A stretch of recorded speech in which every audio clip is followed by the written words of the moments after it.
So hello everyone and welcome back to this channel and thanks for visiting this channel again.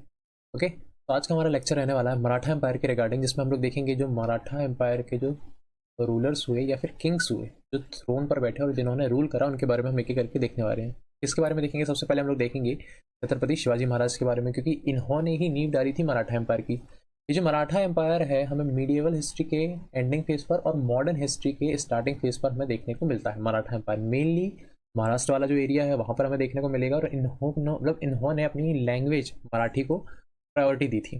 Okay, Chhatrapati Shivaji के बाद इनके बेटे आते हैं रूल करने, छत्रपति संभाजी महाराज। देन इनके बाद, इनकी डेथ के बाद, इनके कजन आते हैं राजा राम। ठीक है, राजा राम के बाद ये जो छत्रपति संभाजी महाराज हैं, इनके बेटे आएंगे साहू जी। तो ये जो कुछ इंपॉर्टेंट किंग्स कहते हैं या रूलर्स कह रहे हैं, जो कि थ्रोन पर बैठते हैं मराठा एम्पायर के अंडर और रूल करते हैं, तो इनके बारे में हम लोग देखने वाले हैं। एंड यही साहू जी हैं, he is the one on, ये जो साहू जी हैं, he is the one who highlights the Peshwa. इन्होंने पेशवा को हाईलाइट करा। And then all the power of Maratha empire goes into the hands of Peshwa. और जितने भी आपके पेशवा हुए हैं, एक से लेके सात आठ, जितने भी इंपॉर्टेंट पेशवा हुए हैं, हम सबके बारे में देखेंगे। और पेशवा के ही अंडर जितने भी आपके एंग्लो मराठा वार हुए हैं, उनके बारे में हम लोग देखेंगे। ठीक है, वैसे तो आपके तीन एंग्लो मराठा वॉर हुए हैं, वो देखेंगे हम। क्या रीजंस रहे हैं जिनकी वजह से आपके एंग्लो मराठा वॉर हुए, ये देखेंगे। किस ट्रीटी को साइन करके आपके वो एंग्लो मराठा वॉर खत्म हुए, ये देखेंगे। प्लस उनका जो टाइम पीरियड है जो मोस्ट इंपॉर्टेंट रहता है किसी भी एग्जाम परस्पेक्टिव से, वो कैसे याद करेंगे। ये सब हम लोग ट्रिक की हेल्प से, कहीं पर दिमाग लगेगा तो उसकी हेल्प से तो याद करेंगे। ओके, एग्जाम ओरिएंटेड कंटेंट बनाया है एसएससी को ध्यान में रखते हुए, लेकिन इसका मतलब ये नहीं है कि यूपीएससी वाले इसको नहीं देख सकते, बिल्कुल देख सकते हैं, क्योंकि उनके लिए भी ये बेनिफिशियल होगा। तो बिना किसी देरी के हम लोग शुरू करते हैं ये लेक्चर। लेकिन उससे पहले एक चीज़ मैं आपको ज़रूर कहना चाहूँगा कि आप इस लेक्चर को देखने के बाद ये जो मराठा एम्पायर है कंप्लीट, कहीं भटकने की जरूरत नहीं है। इसी लेक्चर को आप 2 बार देख लीजिएगा, आपका काम बन जाएगा। चलिए शुरू करते हैं। स्टार्टिंग से स्टार्ट करते हैं। सबसे पहले छत्रपति शिवाजी महाराज के बारे में जान लेंगे हम लोग कि इनका जन्म कब हुआ था। तो इनका जन्म हुआ था 1630 में हुआ था। शिवनेरी के फोर्ट में हुआ था। शिवनेरी के फोर्ट में हुआ था, जो कि कहाँ था, जो कि महाराष्ट्र में था, जुन्नार के पास में था। कहीं कहीं पर आपको 1630 की जगह 1627 में देखने को मिल जाएगा, लेकिन लेकिन लेकिन आप प्रायोरिटी देंगे हमेशा 1630 को। शिवनेरी फोर्ट किसका था? शिवनेरी फोर्ट इनके फादर का था। ये फादर का नाम क्या है वो देख लेते हैं हम लोग। ये फादर का नाम है शाहजी भोसले। ठीक है, इनकी मदर का नाम देख लेते हैं हम लोग। इनकी मदर का नाम था जीजाबाई। और इनकी वाइफ का नाम देख लेते हैं। इनकी वाइफ का नाम था साई। अब ऐसा तो नहीं था कि भाई साई बाई इनकी इकलौती वाइफ थी, इनसे भी ज़्यादा वाइफ थी, एक से ज़्यादा वाइफ थी इनकी। साई बाई फर्स्ट थी, और इनके साथ इनकी शादी कब हुई थी? 1640 में। और यही साई बाई आगे चल के मदर बनती हैं छत्रपति संभाजी महाराज की। ठीक है, इनके होते हैं 2 बेटे। वैसे तो बहुत सारी वाइफ्स रहती हैं, बहुत सारे बच्चे रहते हैं, लेकिन बेटे इनके 2 ही होते हैं। एक होते हैं छत्रपति संभाजी महाराज, के बारे में आपको अभी हम आगे चल के देखेंगे। और एक होते हैं राजा राम। दोनों का आपको नाम याद होना चाहिए, क्योंकि दोनों के बारे में पूछता है। ठीक है, इतनी चीज़ें आपको बिल्कुल टिप्स पर रटी होनी चाहिए, याद नहीं, बिल्कुल रटी होनी चाहिए, क्योंकि कभी भी क्वेश्चन बन सकता है। आगे बढ़ते हैं। शिवाजी के होते हैं 2 गुरु। कभी पूछ ले कि शिवाजी कितने गुरु थे, तो 2 गुरु थे वैसे तो। एक थे गुरु कोंडदेव, एक थे गुरु कोंडदेव। हमें पता है कि जो शिवाजी के फादर थे शाहजी भोसले, वो बीजापुर सल्तनत के अंदर कमांडर थे, सरदार थे, तो वो अपॉइंट करके गए थे कोंडदेव को एज अ गुरु। किसके? शिवाजी के। तो एक गुरु उनके ये थे। एक और गुरु आगे चल के हुए गुरु रामदास। तो आपको दोनों के बारे में पता होना चाहिए। एग्जामिनर पूछेगा किसी एक के बारे में ही, लेकिन आपको याद दोनों रखने हैं। ओके, आगे बढ़ते हैं। अब जब हम मीडिएवल हिस्ट्री पढ़ते हैं तो हमें पता है ये नॉर्थ इंडिया साइड आपका चलता है मुगल एम्पायर। साउथ इंडिया में यहाँ पर आता है विजयनगर एम्पायर। ठीक है, हरिहर बुक का 2 भाई रहते, 1336 में उन लोग स्टैब्लिश करते हैं विजयनगर एम्पायर। उसके जस्ट 11 साल बाद यहाँ पर ये वाले एरिया में, ठीक है, कृष्णा रिवर के ऊपर आपका आता है बहमनीज, बहमनी सल्तनत आता है। आगे चल के यह बहमनी सल्तनत 5 किंगडम्स में ब्रेक होता है, जिसमें से रहती है बिरार, बिदर, गोलकोंडा, बीजापुर, अहमदनगर। हमें क्या सबके बारे में पढ़ना है, और हम इसके बारे में पढ़ ही क्यों रहे हैं? हमें सिर्फ मेन काम है यहाँ बीजापुर से। क्यों बीजापुर से? क्योंकि यही बीजापुर, अगर मैं यहाँ पे लिखूँ, यही बीजापुर पे रूल करती है आपकी आदिल शाही डायनेस्टी। आदिल शाही डायनेस्टी। अब इसे, इस बीजापुर से हमें क्या काम है? तो इस बीजापुर में जो शाहजी भोसले रहते हैं, शिवाजी के फादर शाहजी, ये कमांडर रहते हैं यहाँ के। ठीक है, यानी कि सरदार रहते हैं। ठीक है। और ये शाहजी भोसले शिवाजी को अपॉइंट करते हैं यहाँ का एडमिनिस्ट्रेटर। किस एरिया का? बीजापुर के ही अंदर आता है यहाँ कहीं पर आपका, पुणे, वहाँ का। ठीक है, एडमिनिस्ट्रेटर वहाँ की जागीर दे देते हैं और वहाँ का बना देते हैं उनको जागीरदार, और खुद रहते हैं सरदार वहाँ के। इतनी चीज़ कोई दिक्कत होगी नहीं, क्लियर होगा आई थिंक। आगे बढ़ते हैं। अब शिवाजी का थोड़ा सा माइंडसेट ऐसा रहता है ना कि हम किसी के अंदर काम नहीं करेंगे, तो वो इसी बीजापुर के अंदर पुणे का एडमिनिस्ट्रेटर बनते हुए उसी बीजापुर टेरिटरी के अंदर एक फोर्ट आता है जिसको हम लोग कहते हैं तोराना फोर्ट। ये उनकी फर्स्ट कैप्चर रहती है। ठीक है, फर्स्ट कैप्चर इसकी शिवाजी की कब रहती है? तो ये रहती है 1646 में। और आगे चल के ये 1656 में रायगढ़ को अपनी कैपिटल बना ली। और ये क्या दिख रहा है आपको? ये है रायगढ़ फोर्ट। ये कौन सा फोर्ट है? तोराना फोर्ट। तोराना फोर्ट को ही हम लोग प्रचंडगढ़ के नाम से जानते हैं। अब होता कुछ यूं है कि भाई बीजापुर का जो सुल्तान रहता है, क्योंकि हमने पढ़ा भी पर बीजापुर में आदिलशाही डायनेस्टी रह रही थी, उसी के ही अंडर काम करते हुए वहीं कई फोर्ट उन्होंने कैप्चर कर लिया। तो जो बीजापुर का सुल्तान रहता है उस टाइम का, जिसका नाम रहता है अली आदिल शाह सेकेंड, वो थोड़ा गुस्सा हो जाता है कि भाई हमारे अंदर ही काम कर रहे हो और हमारी फोर्ट टेरिटरी को तुम छीन रहे हो। तो वो अपने मिलिट्री कमांडर जिसका नाम रहता है अफजल खान, लिखना चाहिए, अफजल को भेजता है कि जाओ आप शिवाजी को मारने के लिए भेजता है बेसिकली। ये आते हैं शिवाजी के पास इन द ईयर 1659, जाएंगे शिवाजी के पास और शिवाजी को मार देंगे। लेकिन होता कुछ उल्टा है, यही अफजल खान मर जाता है शिवाजी के हाथों से। तो इतनी चीज़ क्लियर हो गई। यहाँ पर एक ट्रीटी होती है जिसको हम लोग कहते हैं ट्रीटी ऑफ पुरंदर। कब होती है? 1665 में। आगे चल के हम देखेंगे कि एक ट्रीटी होती है 1776 में, ट्रीटी ऑफ पुरंदर। वो भी ट्रीटी ऑफ पुरंदर होती है। ये वाली ज़्यादा इंपॉर्टेंट है। क्यों? ये वाली होती है शिवाजी और जय सिंह के बीच में। और आगे चल के ये वाली जो ट्रीटी ऑफ पुरंदर होती है, ये होती है आपकी ब्रिटिशर्स के बीच में। इसी लेक्चर में देखेंगे ये। और जो नाना फडणवीस रहते हैं उनके बीच में। कौन थे नाना फडणवीस? आगे चल के हम लोग देखेंगे एक एक करके। ठीक है, तो ये वाली ट्रीटी ऑफ पुरंदर होती है शिवाजी के बीच में और जयसिंह के बीच में। अभी जयसिंह कौन थे? ये जयसिंह रिप्रेजेंट करते हैं मुगल्स को।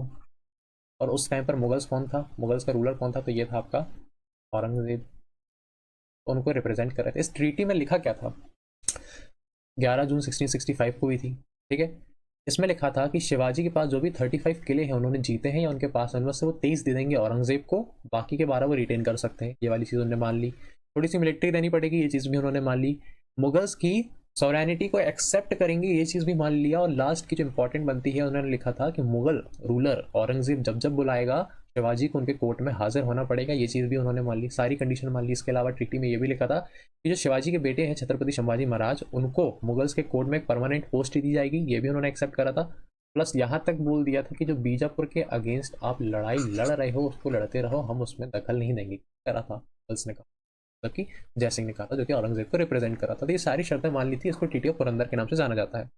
ये जो लास्ट वाली कंडीशन है कि जब जब मुगल के कोर्ट में मुगल से बुलावा, मतलब मुगल्स की तरफ से बुलावा आएगा, शिवाजी जाएंगे, तो मई तो नहीं, वैसे तो यहाँ से मैं हटा लूँ तो हटाते हैं भाई। 1666 में क्या होता है? औरंगजेब बुलाता है शिवाजी को। औरंगजेब डायरेक्ट नहीं बुलाता है, औरंगजेब किसी के थ्रू बुलवाता है। किसके थ्रू बुलवाता है? तो ये बुलवाता है आपका राम सिंह। कौन था? तो यही जयसिंह का बेटा था राम सिंह।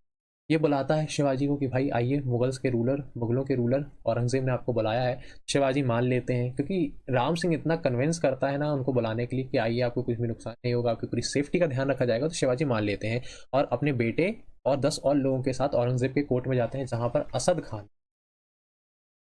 का बहुत ही ज़्यादा स्वागत सत्कार करता है। ठीक है, तो ये कोर्ट में पहुंच गए। कोर्ट में पहुंचने के बाद औरंगजेब से मिलते हैं। लेकिन होता कुछ यूं है कि औरंगजेब से मिलने के बाद, गिफ्ट विफ्ट देने के बाद, सब शिवाजी को, औरंगजेब शिवाजी को जो थर्ड कैटेगरी के लोग रहते हैं, जो थर्ड कैटेगरी का काम करते हैं बहुत पीछे, उनके साथ बैठा देता है। शिवाजी महाराज को ये चीज़ बिल्कुल पसंद नहीं आती है, क्योंकि वो सोचते हैं भाई हम तो इतने बड़े एरिया के, हम खुद किंग हैं जो अपने आप को मान रहे हैं, तो यहाँ पर आके तुम हमें थर्ड क्लास कैटेगरी के लोगों के साथ हमें बैठा दे रहे हो, कितनी बड़ी बेइज्जती की बात है। तो वो थोड़ा सा गुस्सा हो जाते हैं, थोड़ा सा भड़क जाते हैं, जो बुलाते हैं उनको राम सिंह असद खान पे, और फिर वो वहाँ से चले जाते हैं। ये चीज़ औरंगजेब देखता रहता है। और जब वो यहाँ से जाते हैं तो मई 1666 की बात रहती है। जो औरंगजेब रहता है वो शिवाजी को कैप्चर कर लेता है जयपुर भवन। ठीक है, कैप्चर करने के बाद कई महीनों तक शिवाजी उन्हीं के अंडर में रहते हैं औरंगजेब के। अब होता कुछ यूं है कि शिवाजी को कैप्चर करने के बाद उनके लिए हर दिन ऐसी फलों की टोकरियां आती थी, बहुत सारे फल आते थे। तो एक दिन शिवाजी ने सोचा क्यों ना इन्हीं फलों की टोकरियों में हम छुप कर एस्केप कर जाएं। वो एस्केप कर भी जाते हैं अगस्त 1666 में, और वो भाग जाते हैं। ठीक है, तो ये चीज़ आपको पता होनी चाहिए। अब हमने जैसे कि पढ़ा है एंशियंट हिस्ट्री में, मीडिएवल हिस्ट्री में, जैसे हमने पढ़ा है कि जैसे गुप्ता पीरियड के टाइम पर, चंद्रगुप्त सेकंड के टाइम पर उनके कोर्ट में होते थे नवरत्न। क्या होते थे? नवरत्न। किसके टाइम पर होते थे? चंद्रगुप्त सेकंड के टाइम।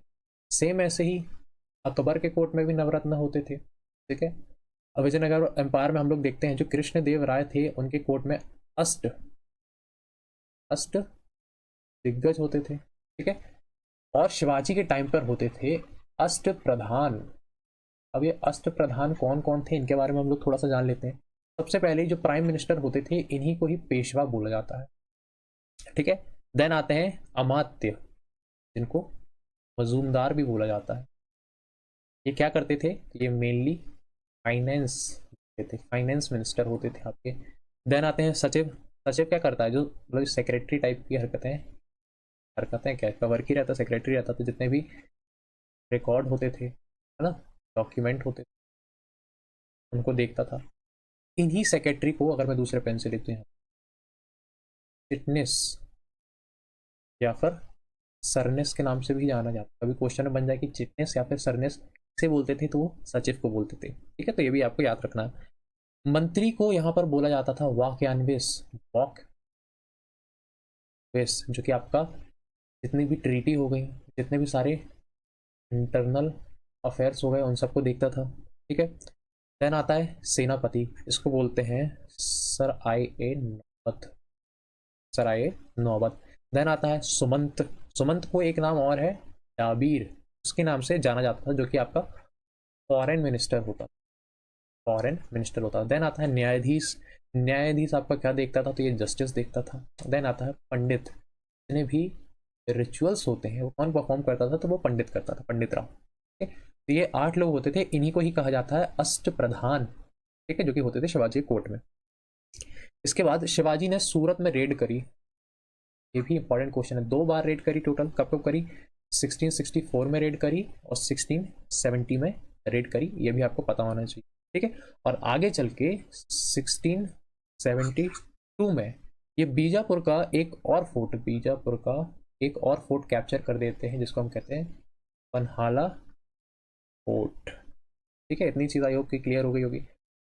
अब होता कुछ यूं है कि 1674 में शिवाजी अपना कोरोनेशन कराते हैं, ताजपोशी करवाते हैं। कहाँ पर? रायगढ़ में, जो कि इनकी कैपिटल थी। कब इन्होंने अपनी कैपिटल बनवाई है? वो तो 1656 में, अभी हम लोग ने पीछे देख चुके। ठीक है, किस पंडित ने कर, मतलब कौन सा पंडित था जिसने कोरोनेशन करवाया था? कभी क्वेश्चन बन जाए तो गंगा भट्ट था। ये वाराणसी का बहुत ही फेमस प्रसिद्ध पंडित था। ठीक है, तो 1674 में इनका कोरोनेशन होता है। तो इतनी चीज़ें आपको याद रखनी है। और आगे चलकर यहाँ पर मैं लिख 1680 में शिवाजी की डेथ हो जाती है। तो ये शिवाजी के रिगार्डिंग जितना भी था, इससे बाहर क्वेश्चन आना नामुमकिन है। मुमकिन है लेकिन नामुमकिन है, बिल्कुल भगवान चाहे तो ही दे सकता है क्वेश्चन, इस टाइप का हो गया। ठीक है, अब मराठा एम्पायर के अंदर जो लैंड होते थे वो 2 टाइप के होते थे भाई। वो 2 टाइप कौन कौन से थे? एक था स्वराज, स्वराज, और एक था मुगतई। ठीक है, स्वराज और मुगतई। स्वराज का मतलब होता है कि ये वो एरिया है जहां पर खुद छत्रपति शिवाजी महाराज या जितने भी मराठा एम्पायर के लोग हैं वो खुद रह रहे हैं। मुगतई वो एरिया था जहां पर ये लोग ये कहते थे, ये दावा करते थे कि ये एरिया मेरा है, लेकिन ये रहते नहीं थे वहां से। ठीक है, और इनसे, ये मुगतई वाले लोगों से और स्वराज वाले लोगों से भी ये 2 टाइप के टैक्स लेते थे, जिसको हम कहते हैं चौथ और सरदेशमुखी। ये चौथ क्या था? ये 1/4 जितना भी लैंड रेवेन्यू बन रहा है वो देना पड़ता था। और सरदेशमुखी वो मुगतई वालों से ये कह के ले रहे थे कि भाई इस एरिया पर अधिकार हमारा है, हम रह नहीं रहे, इसलिए 10% एक्स्ट्रा तुमको देना पड़ेगा टैक्स, क्योंकि हम यहाँ पर मतलब हमारे अंडर में ही तुम रह रहे हो एक तरीके से देखा जाए तो। मान लो की बात, अगर ये मराठा एम्पायर है, ठीक है, मराठा एम्पायर है, यहाँ पर रह रहे हैं तो ये स्वराज कहला जाएगा। ठीक है, और यहाँ तक इनका इन्फ्लुएंस है, इसको कह लेंगे हम लोग मुगतई। ठीक है, तो दोनों से वो 1/4 टैक्स तो लेंगे, चौथ वाला वो तो दोनों से लेंगे, मैंडेटरी है। सर देशमुखी मुगतई वालों से ये कहकर लेंगे कि हम रह थोड़ी रहे हैं इस एरिया में, रहे तो तुम रहे हो, इसलिए एक्स्ट्रा 10% तुम हमको दोगे। ये कहलाता है सरदेशमुखी। इसके बाद आते हैं हम लोग छत्रपति संभाजी महाराज पे, थोड़ा सा इनके बारे में हम लोग जानेंगे। 1657 से लेकर 1680 ये बोर्न होते हैं यहाँ पर, और यहाँ पर उनकी डेथ हो जाती है। ठीक है, डेथ कैसे होती है वो हम लोग देखेंगे। इनके फादर का नाम होता है छत्रपति शिवाजी महाराज, इनकी मदर का नाम होता है साईबाई। इनकी वाइफ का नाम हमें थोड़ा सा देखना पड़ेगा। इनकी वाइफ होती हैं यशुबाई, बाई, और इनके जो बेटे रहते हैं साहू जी के बारे में हमें थोड़ा सा यहाँ पर देखना पड़ेगा। तो होता कुछ यूँ है, छत्रपति संभाजी महाराज के बारे में आपको एक मेन चीज़ पढ़नी है कि उनको पकड़ा कब गया था बेसिकली। ठीक है, तो 16 यहाँ पर मैं लिख रहा हूँ 1689 में जो मुगल्स का एक कमांडर था, हम लोग कहते हैं मुकर्रब खान, उन्होंने इनको कैप्चर करा था। कहाँ से कैप्चर करा था? तो ये संगमेश्वर से, वहाँ पर ये छुपे हुए थे अपने एक फ्रेंड के साथ जिनका नाम था कवि कलश, कि उज्जैन से था, उनके साथ इनको कैप्चर करा था और फिर इनको मार दिया था दोनों को। ठीक है, और यहाँ पर तो इनको कैप्चर करो 1689 में ही यशुबाई, और मैं यहाँ यशुबाई जो इनकी वाइफ है और जो इनके बेटे हैं साहू जी, उनको कैप्चर कर दिया था। किसने? अगर क्वेश्चन बन जाए तो ये था जुल्फिकार खान ने कैप्चर कर लिया था, और इनकी जो कैपिटल थी रायगढ़, उन सबको कैप्चर कर लिया था और वो मिला दिया था औरंगजेब ने अपनी टेरिटरी के अंडर। तो ये चीज़ आपको याद रखनी है। ठीक है, 1689 में हो जाती है इनकी डेथ, और इनकी डेथ के बाद मतलब इनकी डेथ बहुत ही बेकार तरीके से होती है। तड़पा तड़पा के जो औरंगजेब है वो पूरा एकदम बदला ले लेता है अपना अच्छे से। ठीक है, 1689 में। इनके बाद इन्हीं के जो कजिन ब्रदर हैं राजा राम, वो आते हैं। इनके बारे में अगर हम लोग जानें तो 1689 में हो जाती है डेथ, और 1689 में ही इनका होता है कोरोनेशन। ठीक है, रायगढ़ तो इनसे छिन गई है, तो ये अपनी कैपिटल को शिफ्ट करते हैं। क्या करते हैं?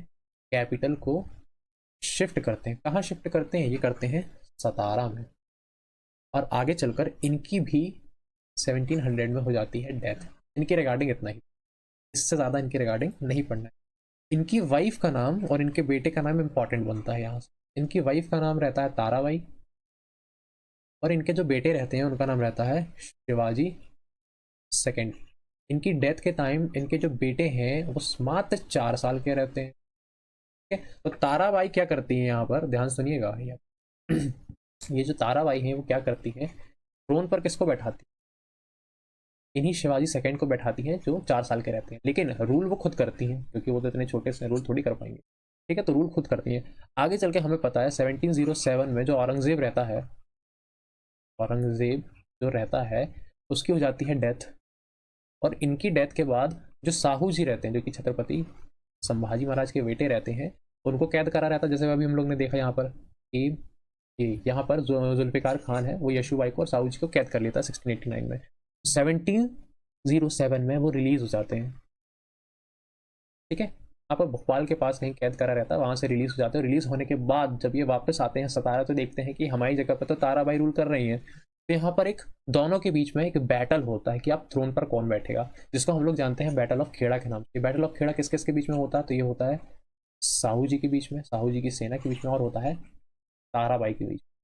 एक बार और मैं क्लियर कर दूं, छत्रपति शिवाजी महाराज, इनके बेटे आए छत्रपति संभाजी महाराज, उनके बेटे हैं साहू जी। छत्रपति शिवाजी महाराज, उनके बेटे आए राजा राम, उनकी वाइफ है ताराबाई। ठीक है, और इन्हीं के बेटे का नाम रहता है शिवाजी सेकंड। इस बैटल को जीतते हैं साहू जी, और फिर वो कोरोनेशन करवाते हैं कहाँ पर? सतारा में ही, सतारा में ही। और ये इन ताराबाई को मतलब कि शिवाजी सेकंड को दे देते हैं कोल्हापुर, कि जाओ वहां पर अब रूल करो। ठीक है, तो आई होप यहाँ पर कोई दिक्कत नहीं होगी। ठीक है, ये आ गए हम लोग साहू जी वाले, या है फाइनली हम लोग साहू जी पर। ये थे साहू जी जो कि बैटल ऑफ खेड़ा जीत कर आए थे। अब हमें जैसे पता है, हमने अभी पढ़ा था कि इनके टाइम पर अष्ट प्रधान होते थे, जिनको सबसे पहले हम लोग ने पढ़ा था पेशवा के बारे में, इनको ही प्राइम मिनिस्टर कहते थे। इन्होंने नहीं, ये साहू जी ने इस पेशवा को एक परमानेंट पोस्ट दे दी थी कि अब से तुम लोग मेन लोगों से लेवल लेवल नहीं करोगे, मतलब है ना, आगे आओ तुम लोग। ठीक है, और ये पेशवा ने अपनी कैपिटल क्या बनवाया, इस पुणे को अपनी कैपिटल बनवाया। कैपिटल के बारे में अगर हम लोग थोड़ा सा देख लें, रिवाइज कर लें, शिवाजी की कैपिटल क्या थी? रायगढ़ थी। ठीक है, रायगढ़ से कैपिटल को शिफ्ट करा सतारा, किसने करा था? तो वो करा था राजा राम ने। ठीक है। सतारा के बाद कोल्हापुर के बारे में देखा हम लोग ने, कोल्हापुर किसको मिली? तो कोल्हापुर मिली यहाँ पर, अरे ये क्या हो रहा है, कोल्हापुर, सॉरी सॉरी, ठीक से, कोल्हापुर मिली शिवाजी सेकेंड को, जो कि राजा राम के बेटे थे। इनके बाद कैपिटल आई पुणे। पुणे किसकी कैपिटल थी? तो पुणे कैपिटल थी पेशवा। इतनी चीज आपको याद रखनी। अब हम देखेंगे पेशवा के बारे में, पेशवा के बारे में देखेंगे कि प्राइम मिनिस्टर हुआ करते थे मराठाओं के, और यही पेशवा आगे चलकर एक टाइम पर इतने पावरफुल हो जाते हैं कि मराठाओं से भी ज्यादा पावरफुल हो जाते हैं। ठीक है, तो उनके बारे में हम लोग देखने जा रहे हैं। और यहाँ पर हम लोग सबसे पहले 10 सेकंड का ब्रेक लेंगे, इसके बारे में हम लोग पेशवास के बारे में देखेंगे।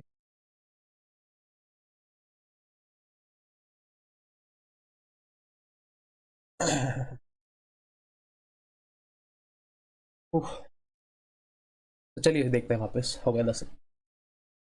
तो सबसे पहले जो पेशवा रहते हैं बालाजी विश्वनाथ रहते हैं अंडर दी साहू जी। का जो टाइम पीरियड रहता है वो रहता है 1730 से 1720 के बीच में। अब ऐसा नहीं रहता है कि देखो ऑफिशियली तो ये फर्स्ट पेशवा रहते हैं, कभी भी क्वेश्चन बन जाए कि पहले पेशवा कौन थे, नो डाउट बालाजी विश्वनाथ, लेकिन ऐसा नहीं है कि इनसे पहले पेशवा नहीं हुए, इनसे पहले भी पेशवा हुए, जैसे मोरोपंत, त्र्यंबक पिंगले, है ना, अनादि जत्तो, बहिरोजी पिंगले, परशुराम पंत, इनसे पहले भी पेशवा हुए। लेकिन फर्स्ट ऑफिशियल जो एग्जामिनर पूछता है वो बालाजी विश्वनाथ ऑप्शन में देगा, तो आपको यही मार्क करना है, इसके अलावा आपको कुछ भी मार्क नहीं करना। ठीक है, इनके रिगार्डिंग आपको सिर्फ इतना याद रखना है कि ये पहले पेशवा हो। इनके बाद पूरे पेशवाओं के सबसे इंपॉर्टेंट, सबसे प्रोमिनेंट पेशवा कभी पूछ ले, सबसे स्ट्रॉन्गेस्ट पेशवा पूछ ले, तो वो थे बाजीराव दी फर्स्ट। इनका जो टाइम पीरियड था 1720 पे, क्योंकि 1720 पे डेथ हो जाती है बालाजी विश्वनाथ की, उसके बाद ये आते हैं और 1740 तक लगभग 20 साल रहते हैं। टाइम याद हो गया, कोई दिक्कत नहीं हुई यहाँ पर।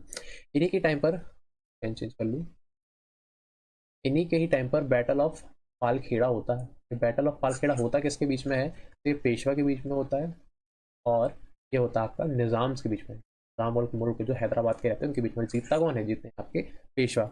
इन्हीं के टाइम पर एक ट्रीटी होती है जिसको ट्रीटी ऑफ या फिर मुंगी शिवगांव कहते हैं। वैसे तो पूछेगा नहीं, लेकिन अगर बता दिया मैंने, आपको ध्यान रहना चाहिए। ये इतने प्रोमिनेंट थे कि ये दिल्ली जाके महाराष्ट्र वाले एरिया में रूल कर रहे थे, और ये दिल्ली जाके वहाँ के उस टाइम के जो मुगल रूलर थे मोहम्मद शाह, मोहम्मद शाह, उनको तक पीट आए थे। पीट आए थे मतलब उनके साथ भी इन्होंने बैटल लड़ी थी। 1737 में इन्होंने अटैक करा था, क्योंकि दिल्ली पर बैठे थे मोहम्मद शाह, अटैक ऑन दिल्ली, और उनको चमका के आ गए थे। क्यों? क्योंकि वो थोड़ा सा इनको टैक्स नहीं दे रहे थे, जैसे हम लोग ने पढ़ा था चौथा और सरदेशों की, तो उसके रिगार्डिंग इन्होंने वहाँ पर ढावा बोला था 1737 में। और फिर 1738 में के साथ ट्रीटी करी थी, ट्रीटी ऑफ दोहरा सराय। ये चीज़ भी आपको याद रखना चाहिए। अगर ये चाहते तो 1737 में इन्होंने जो दिल्ली में अटैक करा था, मोहम्मद शाह हार गया था यहाँ से, तो चाहते तो ये दिल्ली पर भी कब्जा करके वहां पर भी बैठ सकते थे, लेकिन इनको सिर्फ अपने टैक्स से मतलब, वहां गए उनको पीट के वापस अपने महाराष्ट्र वाले एरिया में आ गए। इन्होंने दिल्ली को कैप्चर नहीं करा। अगर दिल्ली को कैप्चर कर लेते तो आज हो सकता है सीन कुछ और होता। ओके, आगे बढ़ते हैं। तो इनके रिगार्डिंग आपको इतनी चीज़ें याद रखनी है। और ये मस्तानी का नाम सामने निकल के आता है कि मस्तानी का नाम बाजीराव फर्स्ट के साथ बहुत ज़्यादा जोड़ा जाता है, तो ये भी आपको याद रखना है। इनके बाद आते हैं बालाजी बाजीराव, इनको नाना साहब के नाम से भी जानते हैं, साहेब। आगे चल के देखेंगे 1857 में की क्रांति में एक ढोंढू पंत रहते हैं, उनको भी नाना साहेब के नाम से जानता है। इसी लेक्चर में ही देखेंगे उनके बारे में भी थोड़ा सा हम लोग। ठीक है, तो इनको भी नाना साहेब के नाम से जाना जाता है। इनका जो टाइम पीरियड रहता है वो 1740 से 1761 के बीच में रहता है। बहुत ही इंपॉर्टेंट है ये। ठीक है, बालाजी बाजीराव क्या होता है इनके टाइम पर वो भी हम लोग जान लेते हैं। कभी पूछ ले treaty of Sangola, treaty of Sangola की हुई थी आपकी 1750 में, किसके टाइम पर हुई थी? तो वो बालाजी बाजीराव के में। जैसे बाजीराव फर्स्ट के टाइम पर हुई थी मुंगी शिवगांव की, वैसे इनके टाइम पर ही मुंगी ऑफ ट्रीटी ऑफ संगोला हुई। उतना इंपॉर्टेंट नहीं है, स्किप कर सकते हैं, बिल्कुल कर सकते हैं। निज़ाम के साथ एक ट्रीटी होती है इनकी, इसके साथ हैदराबाद के निज़ाम के साथ, जिसको हम लोग कहते हैं ट्रीटी ऑफ झलकी। ठीक है, ट्रीटी ऑफ झलकी। ये भी इतना इंपॉर्टेंट नहीं है, बस अगर आपको याद करना है तो आप कर सकते हैं। इनके टाइम पर एक इंपॉर्टेंट बैटल होती है 1761 में, ये बहुत इंपॉर्टेंट, जिसको हम लोग थर्ड बैटल ऑफ पानीपत के नाम से भी जानते हैं। जो फर्स्ट बैटल ऑफ पानीपत होती है वो कब होती है आपकी? 1526 में। सेकेंड बैटल ऑफ पानीपत है ये होती है आपकी 1556 में, और जो थर्ड बैटल ऑफ पानीपत होती है ये होती है आपकी 1761 में। अगर मैं पूछ लूँ तीनों किस किस के बीच में होती है, तो 1560 मतलब 1526 वाली जो फर्स्ट बैटल ऑफ पानीपत है ये होती है आपके बाबर के बीच में, और जो उस टाइम का लोधी डायनेस्टी का रूलर रहता है लास्ट इब्राहिम लोधी, उसके बीच में हो। जीता कौन है? बाबर जीता है। सेकंड जो होती है 1556, ये होती है अकबर। अकबर की तरफ से लीड कौन कर रहे होते हैं? तो बैरम खान, और उस साइड से लड़ रहे होते हैं आपके राजा हेमचंद्र विक्रमादित्य, जिनको हेमू के नाम से भी जाना जाता है, उनकी हो जाती है हार। जीता कौन है? Akbar. Third battle of Panipat होती है आपकी जो पेशवा रहते हैं बालाजी बाजी राव, उनके बीच में, वर्सेस ये होती है आपकी जो अहमद शाह अब्दाली है। कहीं कहीं पर आपको अहमद शाह दुर्रानी भी देखने को मिल जाएगा, ये एक अफगान था, ठीक है, दुर्रानी एम्पायर से आता था, इनके बीच में हुई थी थर्ड बैटल ऑफ पानीपत। क्योंकि हुआ कुछ नहीं होता कि अगर हम ये मैप में देखें तो ये महाराष्ट्र वाला एरिया है, देन इसके साइड गुजरात वाला एरिया, और यहाँ पर आता है दिल्ली वाला एरिया, और इसके ऊपर अफगानिस्तान वाला एरिया, ठीक है। तो ये जा रहे थे ऊपर, इनकी जो सेना थी वो जा रही थी ऊपर, यहाँ पर दिल्ली वाले एरिया में। ऊपर से अफगान की सेना आ रही थी, ये अहमद शाह अब्दाली वाली। दिल्ली पर किसी को तो रूल करना था आखिर, ठीक है, दिल्ली पर किसी को तो रूल करना था। दोनों सेना भिड़ जाती हैं, थर्ड बैटल ऑफ पानीपत होता है। फाइनली 1761 में जीतता कौन है? जीतते हैं आपके अहमद शाह अब्दाली की सेना जीत जाती है। लेकिन एक डिसाइसिव वॉर नहीं होती है, क्योंकि इनको भी बहुत ज़्यादा चोट पहुंचती है। नाम का बस जीत जाते हैं, काम तो धर जाता है पूरा, ठीक है। हार हो जाती है किसकी? पेशवा यहाँ से हार जाते हैं। पेशवा भी हार गए, अहमद शाह अब्दाली जीत गए, लेकिन उसके पास भी कुछ बचा नहीं, तो वो वापस अफगानिस्तान लौट जाता है। इनकी सेना वापस महाराष्ट्र आ जाती है। जो आपके मुगल्स थे उनमें तो इतना दम रह नहीं गया था कि अब वो मेनली रूल करें, ऐसा नाम को बस रूल कर रहे थे। तो अब रूल दिल्ली पर करता कौन है? दिल्ली पर रूल करता कौन है? तो ये करते हैं आपकी ब्रिटिशर्स, चालबाज कहीं के, ठीक है। तो ये करते हैं आपके, रूल करते हैं। तो जो 1761 की थर्ड बैटल ऑफ पानीपत है, इसमें डायरेक्ट डायरेक्ट आपका जो बालाजी बाजीराव है वो हिस्सा नहीं लेता है। इनके बिहाफ में इनके बेटे जाते हैं, और सदाशिव राव हाउ ये जाते हैं, ये लीड करते हैं सेना को। और जब इनको पता चलता है बेसिकली बैटल खत्म होने के बाद, ये जो अहमद शाह दुर्रानी की सेना है ये आती है इनसे मिलने, बोलती है कि भाई मतलब बातें होती हैं इनके बीच में, और ये बताते हैं कि हमारी गलती नहीं थी, फर्स्ट अटैक उधर से हुआ था, देन हमने करा था, और सल्टा के गेम वापस चली जाती है। इस बैटल के बाद इनके जो बेटे और सदाशिव राव की डेथ होने की खबर सुनने के बाद, और सेना इतनी बड़ी जो हमारी हार गई है उसको ये उसका ये उतना लोड नहीं ले पाते हैं, और इनकी हो जाती है डेथ।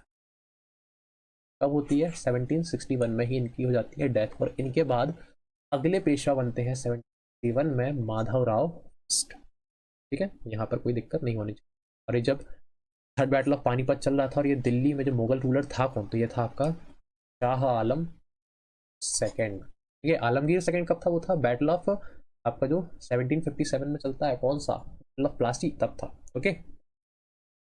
तो 1761 में अब आते हैं माधव राव फर्स्ट। इनका जो टेन्योर रहता है वो 1761 से 11 साल रहता है, 1772 तक रहता है, और इनकी 1772 में हो जाती है डेथ।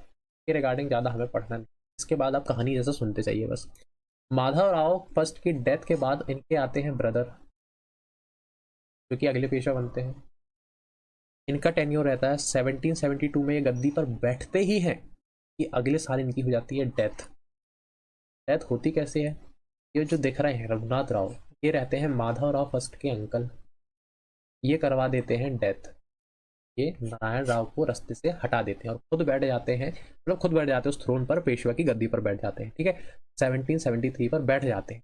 अभी ये बैठ तो जाते हैं, लेकिन यहाँ पर होती है एक 12 भाई काउंसिल करके, ठीक है, पेशवास की, जिसमें से 12 लोग इंपॉर्टेंट रहते हैं इस तरीके से, जिसको लीड कर रहे थे टाइम पर नाना फडणवीस, ये 12 भाई काउंसिल को, और महाजी शिंदे। ये देखते हैं कि भाई इस रघुनाथ राव ने इन नारायण राव को मरवा दिए, रघुनाथ राव सही आदमी नहीं है, ठीक है। इसलिए इसका जो टेन्योर रहता है 1 साल बाद ही खत्म हो जाता है, टेन्योर खत्म होता है, और इसकी जगह इसके बाद अगले पेशवा किसको बना देते हैं? इन्हीं नारायण राव का जो बेटा रहता है, जिसका नाम रहता है सवाई माधव राव या फिर माधव राव सेकेंड, उसको बना देते हैं अगला पेशवा। 1774 से 95 के बीच में ये पेशवा रहता है। अब होता कुछ यूं है कि रघुनाथ राव को, ध्यान से सुनिएगा क्योंकि इंपॉर्टेंट है अब यहाँ पर ना, 1774 में इसको हटा दिया पेशवा की गद्दी से। किसने हटाया? किसने हटाया? ये 12 भाई काउंसिल है, यानी कि नाना फडणवीस ने और महाजी शिंदे ने, ठीक है। तो 1774 में इसको हटा दिया, और ये रघुनाथ राव जाके इसका हो जाता है दिमाग खराब।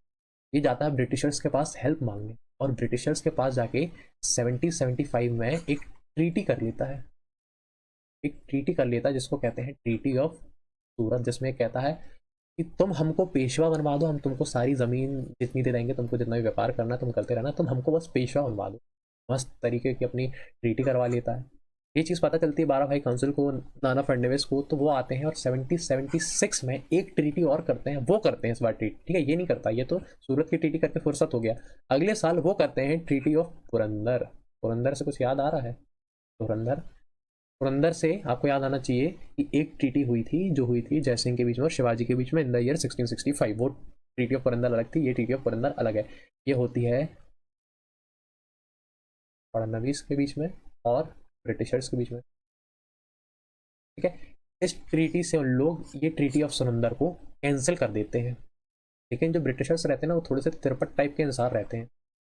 ब्रिटिशर्स करते क्या है यहाँ पर, वो चुपके चुपके ये रघुनाथ राव, जिसका नाम राघव भी रहता है, इसको ना सपोर्ट करते रहते हैं पीठ पीछे। और ये चीज नाना फडणवीस को और 12 भाई काउंसिल को पसंद नहीं आती है, इसलिए इन लोग का हो जाता है दिमाग खराब। और यहाँ पर होती है पेशवा और ब्रिटिशर्स के बीच में एंग्लो मराठा वॉर, और उसमें से भी फर्स्ट एंग्लो मराठा वॉर होती है। किस किस के बीच में? तो ये होती है ब्रिटिशर्स के बीच में और पेशवा के बीच में, यानी कि 12 भाई काउंसिल लिख देता हूँ मैं, क्योंकि उस टाइम पे जो पेशवा थे वो सवाई माधवराव थे, जो कि बच्चे ही थे 21 साल की उम्र में, और उन्होंने भी यहाँ पर अपनी जान दे दी थी। ये 74 में बैठे थे, और जब वो 21 साल के हुए थे तो 95 में उन्होंने अपने वाड़े से कूद कर सुसाइड कर लिया था, क्योंकि वो इतना प्रेशर हैंडल नहीं कर पा रहे थे। तो ये भी आपको इनके रिगार्डिंग याद रखना है। हमें देखना है कि जो फर्स्ट एंग्लो मराठा वॉर हुई वो कब होती है। सबसे पहले तो जो फर्स्ट एंग्लो मराठा वॉर हुई वो स्टार्ट हो जाती है 75 में, जब ट्रीटी ऑफ सूरत होती है। कब तक चलती है? ये चलती है 1782 तक। इतनी चीज़ क्लियर हो गई भाई, ठीक है। ये टाइम पीरियड है, इतने साल चलती है। तो फर्स्ट एंग्लो मराठा वॉर का रिजल्ट निकल के क्या आता है? सबसे रिजल्ट निकल के ये आता है कि यहाँ पर ब्रिटिशर्स की हार हो जाती है और पेशवा यहाँ पर जीत जाते हैं। क्यों? क्योंकि इन्हीं के एरिया में हो रही है लड़ाई, इनका खाना पीना बंद कर देते हैं, तो ब्रिटिशर्स वैसे ही हार जाते हैं। और इसके बाद खत्म होते होते खत्म होती है ये ट्रीटी ऑफ सालबाई से, जो कि होती है ब्रिटिशर्स के बीच में और नाना फडणवीस के बीच, ठीक है। ट्रीटी ऑफ सालबाई से फर्स्ट एंग्लो मराठा वॉर खत्म होता है। कभी पूछ ले कि ट्रीटी ऑफ वडगांव किसके बीच में साइन हुई, तो ये भी ब्रिटिशर्स और नाना फडणवीस के बीच में साइन हुई थी। ये भी आपको याद रखना। और कब हुई थी? तो ये हुई थी 1779 में। उतना इंपॉर्टेंट नहीं है। और ये ट्रीटी ऑफ सालबाई कब खत्म हुई थी? ये इंपॉर्टेंट है, 1782 में खत्म हुई थी। तभी तो जाके आपका फर्स्ट एंग्लो मराठा वॉर भी खत्म होता है। आई होप यहाँ तक कोई दिक्कत नहीं होगी। अब जैसे कि हमने यहाँ पर पढ़ा था, ये ट्रीटी ऑफ सूरत खत्म हो गई थी ट्रीटी ऑफ पुरंदर से, लेकिन तब भी ब्रिटिशर्स जो है वो सपोर्ट कर रहे थे रघुनाथ राव को। अब फर्स्ट एंग्लो मराठा वॉर के बाद, इन्होंने सपोर्ट जो अपना दे रहे थे रघुनाथ राव को, उसको बंद कर दिया देना। क्यों बंद कर दिया देना? क्योंकि उसके चक्कर में फर्स्ट एंग्लो मराठा वॉर भी हो गया और इन लोग हार भी गए। इन लोग हार गए और इन लोग ने सपोर्ट देना बंद कर दिया रघुनाथ राव को। तो रघुनाथ राव भी समझ गया कि साले अब तो हम ब्रिटिशर्स की साइड से भी नहीं रहेंगे, अब हम पेशवा की साइड से भी नहीं रहेंगे, किसी की साइड से नहीं रहेंगे। तो जो रघुनाथ राव रहता है वो कहता है भैया देखो हमसे तो हो गई है गलती, अब हम ना यहाँ के रहे ना वहाँ के रहे। पेशवा से बोलता है तो हमें पेशवा बनाओ ना बनाओ वो तो ठीक है, हमारे बेटे को बना दो अगला पेशवा, ठीक है। तो उनके बाद जो अगला पेशवा बनता है वो कौन बनता है? बाजीराव सेकंड बनता है। और ये लास्ट पेशवा होता है, ध्यान रखिएगा, इंपॉर्टेंट है। लास्ट पेशवा रहता है बाजीराव सेकंड, जो कि उसी रघुनाथ राव या राघव का बेटा रहता है, ठीक है। ट्रोन पर कब बैठता है और कब बैठेगा अगर मैं पूछ लूँ तो ये बैठेगा आपका 1795 में। जब मैंने बताया था जो सवाई माधवराव है, सवाई माधवराव का टाइम पीरियड 1774 से 95 था। 21 साल की उम्र में अपने वाड़े से कूद के सुसाइड कर लिया था। इसके बाद यही बैठते हैं Raghunath Rao first Anglo Maratha war के खत्म होने के बाद। और कब तक बैठेंगे? 1880 तक। ध्यान से सुनिए, बस कहानी चल रही है एक, ठीक है। तो ये बैठे आते हैं, लेकिन ये क्या होते हैं, ये भी अपने पिता के नक्शे कदम पे थोड़ा सा चलते हैं। कैसे चलते हैं? सबसे पहले तो इनका टेन्योर हमने देख लिया, ठीक है। लास्ट पेशवा रहता है, ये चीज़ हमें बिल्कुल टिप्स पर रटी होनी चाहिए। राघव का बेटा रहता है। कभी कभी क्वेश्चन में इस तरीके से भी पूछता है कि लास्ट पेशवा कौन था, नाम से नहीं पूछेगा, उसमें ऑप्शन डाल देगा राघव का बेटा, ठीक है, या रघुनाथ राव का बेटा। तो उससे भी हमें रिलेट करके चलना है इस चीज़ को। 1802 में एक बैटल होती है। बैटल होती है किस किस के बीच में? तो ये होलकर रहते हैं जो, और ये जो पेशवा रहता है बाजी राव सेकंड, इनके बीच में एक बैटल होती है। बैटल को जीतता कौन है? होलकर। अब ये बैटल होती क्यों, ध्यान से सुनिएगा। यहाँ पेशवा रह रहे थे, ठीक है। नागपुर में आपके भोसले रह रहे थे, ये अगर मैं लिखूँ यहाँ पर, पेशवा रह रहे थे पूना में। ठीक है। नागपुर में भोसले रह रहे थे। कलर अगर मैं चेंज करूँ, एक सेकेंड रुकेगा बस। ये मध्य प्रदेश वाला एरिया है। यहाँ पर आपके इंदौर है, इंदौर में होलकर रह रहे थे। ठीक है। ऊपर जाए तो यहाँ पर सिंधिया रह रहे थे, जो कि आपका ग्वालियर वाला एरिया। और यहाँ पर ये जो गुजरात वाला एरिया पड़ेगा, यहाँ पर गायकवाड़ रह रहे। तो ये पूरी टेरिटरी पेशवा के अंडर आ रही थी। और पेशवा था कौन? बाजीराव सेकेंड था। अभी जो पेशवा है ना, ये थोड़ा सा पार्शियलिटी कर रहा था, क्योंकि सिंधिया के साइड थोड़ा सा ज़्यादा ध्यान दे रहा था, और ये जो इंदौर के होलकर हैं इनकी तरफ ध्यान नहीं दे रहा था। तो थोड़ा सा कॉन्फ्लिक्ट बढ़ता है। और इंदौर के होलकर चाह रहे थे कि जो अब जो पेशवा बनेगा वो थोड़ा सा इंपॉर्टेंट पेशवा बने, जो सबकी तरफ ध्यान, इसकी तरफ से ये मतलब चीज़ लीड करती है और बैटल होती है फिर इन दोनों के बीच में, जिसको होलकर जीत जाता है 1802 में। और 1802 में ये भाग जाता है। कौन भाग जाता है? बाजीराव सेकंड। किसके पास भागता है? ये भी अपने पिता के नक्शे कदम पे चलता है और ब्रिटिशर्स के पास भाग जाता है, और उनके पास जाके एक ट्रीटी कर लेता है, जिसको हम लोग कहते हैं ट्रीटी ऑफ बसेन। ठीक है। ट्रीटी ऑफ बसेन सेम ट्रीटी है कि भाई तुम हमको पेशा बना दो, हम तुमको सपोर्ट करेंगे, तुम हमको पेशा बना दो, हम तुमको सपोर्ट करेंगे। ब्रिटिशर्स तो मौके के फायदे में बैठे ही थे। उन्होंने कहा ठीक है भाई, ये लो तुम्हें बना देंगे पेशवा, ट्रीटी ऑफ बसेन साइन कर लेते। लेकिन ट्रीटी ऑफ बसेन साइन करने के टाइम पे ही जो मॉडर्न हिस्ट्री है आप उसमें पढ़ेंगे, उस टाइम का गवर्नर जनरल ऑफ जो इंडिया रहता है, जो आगे चल के इसकी पोस्ट चेंज जाती है, इसको वायसराय कहते हैं, उस टाइम का गवर्नर जनरल ऑफ इंडिया रहता है लॉर्ड वेलिसली, जो उस टाइम पर लाता है सब्सिडियरी अलायंस। ओके। ये सब्सिडियरी अलायंस होता क्या था? तो सब्सिडियरी अलायंस ये कहलाता था कि जो भी स्टेट सब्सिडियरी अलायंस को मानेगा, उस मान लीजिए अवध ने मान ली, तो इसके कोर्ट में ब्रिटिशर्स का एक आदमी हमेशा बैठा रहेगा। ठीक है। देन अवध जो है, अगर वो सब्सिडियरी अलायंस को मान लेता है, तो फिर वो किसी भी अदर स्टेट से कोई भी ट्रीटी नहीं कर पाएगा, कोई भी ट्रीटी नहीं कर पाएगा कभी नहीं। या तो नेशनल भी नहीं कर पाएगा, इंटरनेशनल भी नहीं कर पाएगा, तो ट्रीटी नहीं कर पाएगा। और करेगा तो उसको ब्रिटिशर्स को बताना पड़ेगा। जितनी भी प्रोटेक्शन होगी यहाँ पर, वो कौन उसको देगा? तो वो देंगे, पूरे ब्रिटिशर्स देंगे उसको। किसी भी मतलब तुम्हें सिर्फ यहाँ पे रूल करना है, बाकी सारा काम हम करेंगे, तुम उसके बदले में हमें पैसे देते जाना। That is subsidiary alliance. ठीक है। और भाई साहब ने यहाँ पर ट्रीटी ऑफ बसेन साइन कर ली 1802 में।